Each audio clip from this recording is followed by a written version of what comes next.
Good morning students, welcome to Chemistry Simplified Tamil and Vetri and NEET Chemistry. இப்போ நான் உங்களுக்கு இந்த last minute ப்ரிப்ரேஷனில் இருக்கிறீங்க. என்ன பண்ணுறதுன்னு ஒரு டென்ஷனாக இருக்கும், உங்களை விட உங்கள் பேரண்ட்ஸ்க்கு டென்ஷனாக இருக்கும். இப்போ என்னுடைய சஜஷன் என்ன அப்படின்னா, இன்றைக்கி இன்னும் நமக்கு ஒரு 2 weeks, இன்னும் 10 days + 3. ஓகே, இப்போ 10 daysல இருக்கிறதால நான் என்ன சொல்கிறேன் அப்படின்னா, 3 daysக்கு ஒரு மார்க் டெஸ்ட் எழுதுங்க. நல்லா கவனிச்சுக்கோங்க. 3 daysக்கு ஒரு மார்க் டெஸ்ட். நீ எந்த அகாடமியில் இருந்தாலும் ஆன்லைனில் இருந்தாலும் 3 daysக்கு ஒன்று எழுதுறீங்க.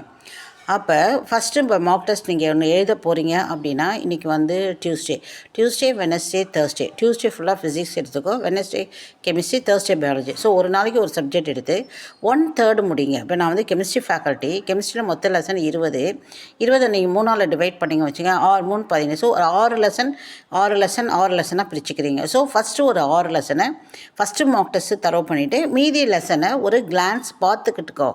புரியுதுங்களா? அதை ஒரு நாள் கெமிஸ்ட்ரிக்கு எடுத்துக்கோ, 6 லெசன் நல்லா ப்ராக்டிஸ் பண்ணிக்கோ. மீதி ரிமைனிங் லெசன் ஆஃப் கெமிஸ்ட்ரியை அந்த ஃபார்முலாஸ் இம்பார்ட்டன்ஸை பார்த்துக்கிறீங்க. அதே நாள் அடுத்த நாள் ஃபிசிக்ஸில் ஒரு 6 லெசனை ஃபோக்கஸ் பண்ணிக்கிறீங்க. அந்த 6 லெசனை தரவாக ப்ரிப்பேர் பண்ணிக்கிறீங்க. மீதி லெசனை ஒரு கிளான்ஸ் பார்த்துக்கிறீங்க. அதே மாதிரி பயாலஜி. அப்போ ஒரு மார்க் டெஸ்ட்டுக்கு உனக்கு 1/3 ரெடி பண்ணிவிட்டு மீதி ஒரு கிளான்ஸோட போய் ஒர்க் அவுட் பண்ணுறீங்க. அதே மாதிரி அடுத்த மார்க் டெஸ்ட்டுக்கு செகண்ட் 1/3 நல்லா தரவு பண்ணிக்கோ. மீதி ஸோ தேர்டு 1/3 மார்க் டெஸ்ட்டுக்கும் உனக்கு ரிமைனிங் பார்ட்டை நீ ரெடி பண்ணிட்டேன் அப்படின்னா, ஸோ 3 மார்க் டெஸ்ட்லேயும் நீ ஒரு 1/3 ப்ரிப்பேர் பண்ணுறேன். 4வது மார்க் டெஸ்ட் எழுப்ப 100% ப்ரிப்பரேஷன் இருக்குது. அப்போ இன்றைக்கி வேணாலும் ஒரு நாள் எக்ஸ்ட்ரா எடுத்துக்கிட்டு ஒரு வாட்டி எழுதிடுங்க. அதுக்கு ஒரு நல்ல கான்ஃபிடென்ஸ் கிடைச்சிடும். புதுசாக எந்த கான்செப்டும் இனி படிக்காதீங்க. புதுசாக எதையும் போய் பார்க்க வேண்டாம். Only focus.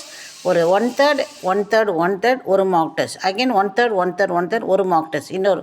ஸோ 4வது மார்க் டெஸ்ட்டில் இன்னும் கான்ஃபிடெண்ட்டாக எழுதுங்க. So how to do the approach the question. இன்னொரு முக்கியமான பாயிண்ட் என்ன அப்படின்னா, எக்ஸாம் ஹாலில் order of answering first biology எடுங்க. ஓகேவா? அதுக்கு அடுத்த வீடியோவில் நான் டைம் ஸ்லாட்டோட பண்ணுறேன். இப்போ ஃபஸ்ட்டு பயாலஜி போடுங்க, அதுக்கடுத்து கெமிஸ்ட்ரி போடுங்க, அதுக்கப்புறம் ஃபிசிக்ஸ் போங்க. ஓகே, எல்லா சப்ஜெக்டும் ஈக்குவல் தான். கொஸ்டின்ஸ்க்கு தான் நமக்கு முக்கியத்துவம் கொடுக்கணும். உனக்கு ஃபிசிக்ஸ் பிடிக்குது, அதனால் நான் ஃபிசிக்ஸில் எல்லா கொஸ்டினும் போட்டு நான் ப்ரூவ் பண்ணணும் அப்படின்லாம் கிடையாது. நமக்கு எந்த சப்ஜெக்ட் பிடிக்கிறதுலாம் கிடையாது. All R equally important. Each questions are important. என்னோடய அட்வைஸ் என்னென்னா, நீ எக்ஸாம் ஹாலை விட்டு வெளியே வர்றதுக்கு முன்னாடி எல்லா 1 to 80 கொஸ்டின்ஸ்லையும் ஒரு வாட்டி கண்ணால் பார்த்துருக்கணும். அப்போ பாதி கொஸ்டின் ஒரு 10 கொஸ்டின் பார்க்காம வெளியே வந்ததுன்னா அந்த சப்ஜெக்ட் எனக்கு ஈஸியாக இருக்குது, ஐயோ போயிடுச்சோ, அது மாதிரிலாம் ஒரு 2-3 வருஷத்துக்கு முன்னாடி ஸ்டூடெண்ட்ஸ் ஃபீல் பண்ணாங்க. அது மாதிரி நீங்கள் அந்த எக்ஸ்பீரியன்ஸ் ஆகக்கூடாது. So my sincere advice, write 4 mark test and order of answer is biology, chemistry, physics. Thank you.